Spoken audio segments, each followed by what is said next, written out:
So I would think one lesson that every athlete should learn is to be comfortable and confident in being themselves.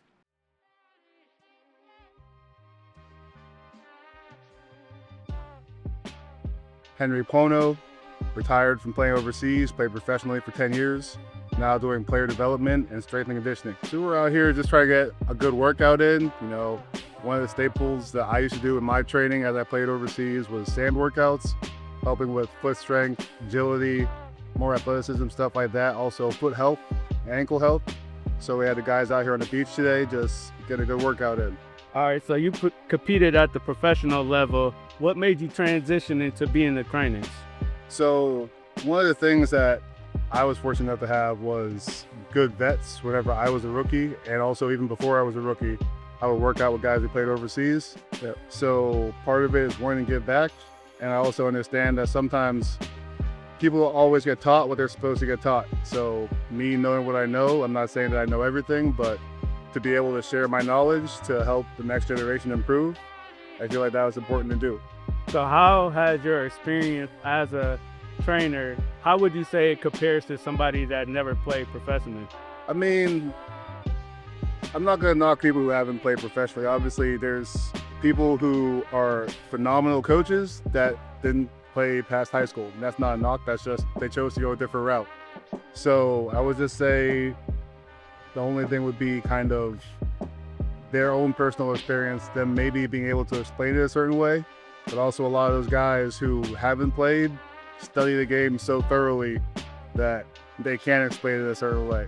So really, I'm not gonna say it's too different, but it's just so on they've been there before kind of feel, because a lot of kids these days, they'll listen to somebody who's done it before they listen to somebody who really knows what they're talking about but hasn't done it. What are like the biggest mistakes you see in player development that you think your approach can help change that?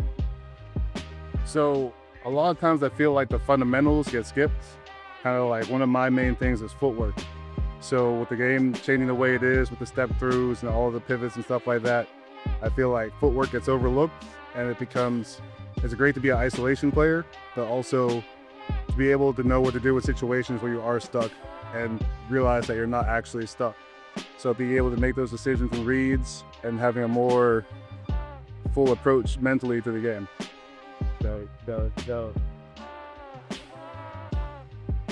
So when you're working with an athlete, what matters more to you?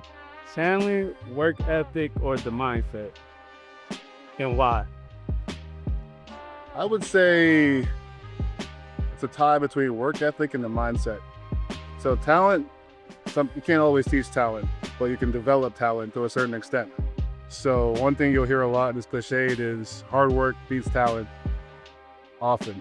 And that's the case up until a certain point, until the talent that's at a certain level also works hard.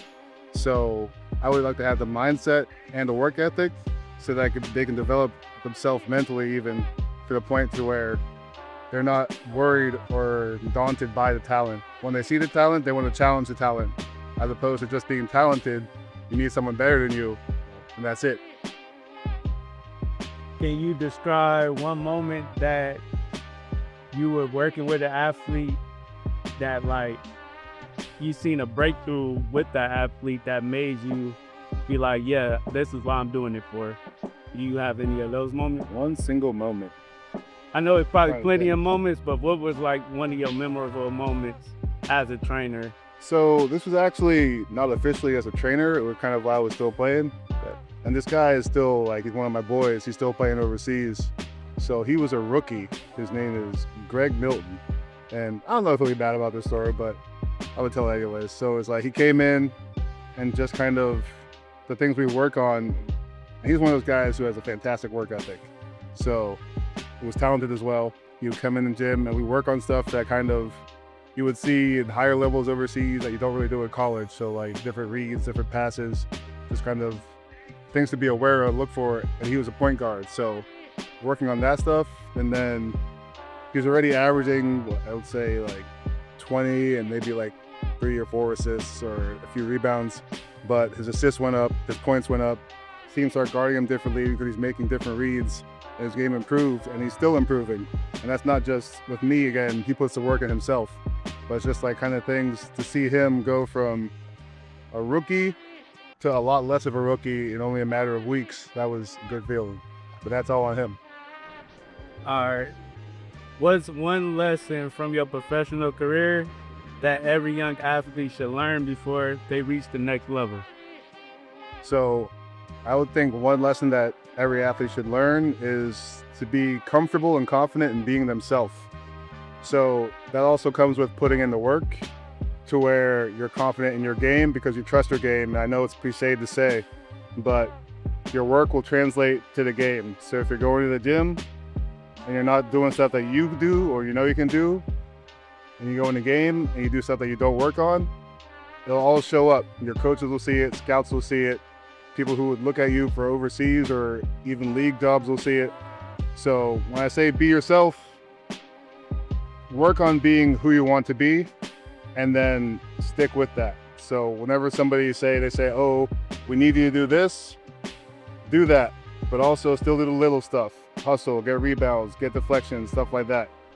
And then whenever it comes for a time where you need to be able to do something else, show that you can. To me personally, I played point guard, I've been a center because I was able to do all those things at some point in time. So I was just myself. All right, last question. 5 years from now, what do you hope people say about your impact as a former player entertaining? What do you want them to say? Honestly, I hope the players that I train become more whole human beings. So that's one thing about sport and strength and conditioning I think is important is I know it's not always the case in terms of confidence, but I hope they build confidence in who they are as an individual so that whenever they go out in the world, they could be 1, a good person, 2, comfortable being a good person, and 3, confidently be themselves. So that when people do challenge them or they hit adversity, they just know who they are. My name is Henry Pwono of Pwono Performance, and Our Hustle Is Overdue.